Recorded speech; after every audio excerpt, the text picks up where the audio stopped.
Ok, nós temos aí uma questão agora relacionada a esse textinho. Vamos dar uma olhada no texto primeiro? Então, nós temos aqui no texto, ó.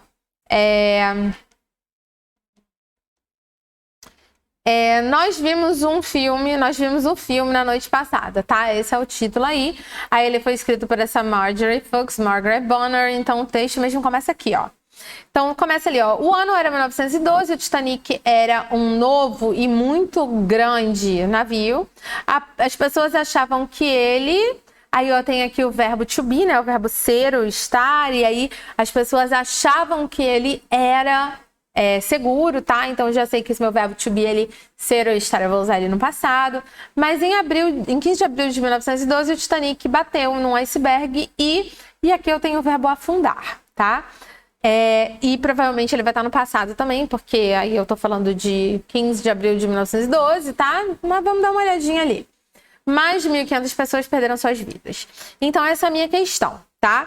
Então, ó, escolhas alternativas que melhor completam os espaços em brancos, beleza.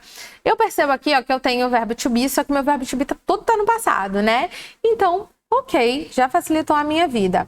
Eu tenho ali was e were, tá? Eu só preciso lembrar que o was, ele vai ser para o singular, tá?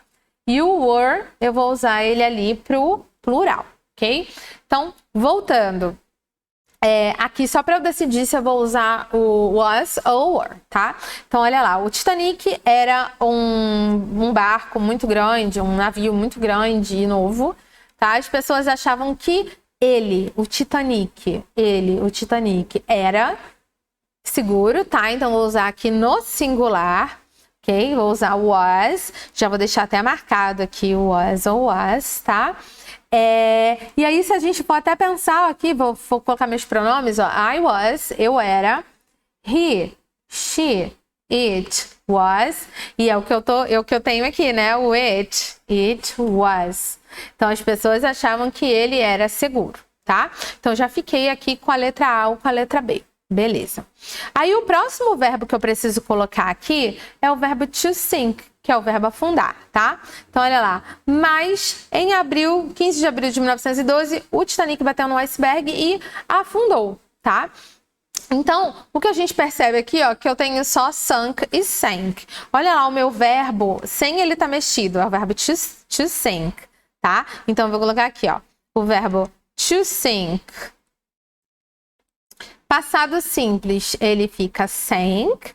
Passado particípio, ele fica sunk, tá? Então, beleza. Eu só tenho essas duas opções aqui, ó, sank e sunk, tá? Bom, quando que eu vou usar o meu passado particípio? Quando que eu vou usar o meu sunk? Quando eu tiver construções de perfeito. Como que eu faço para ter essa construção de perfeito? Vou apagar aqui o meu verbo to be que a gente já resolveu, né? Já sublinho ali o que dá pra gente, tá? E vou começar a ver aqui. Eu preciso usar o sunk, o meu verbo no passado particípio, só com construção de perfeito. Então, eu tenho que ter have antes, has ou had, tá? E mais o verbo aqui no passado particípio sunk, tá? Aí eu posso usar o passado particípio. Outra forma de eu usar esse meu passado particípio é o estar na voz passiva e falar assim, ó, que o navio foi afundado por piratas, por exemplo, tá? Ou então, no próprio Titanic, né, ele foi afundado por um iceberg.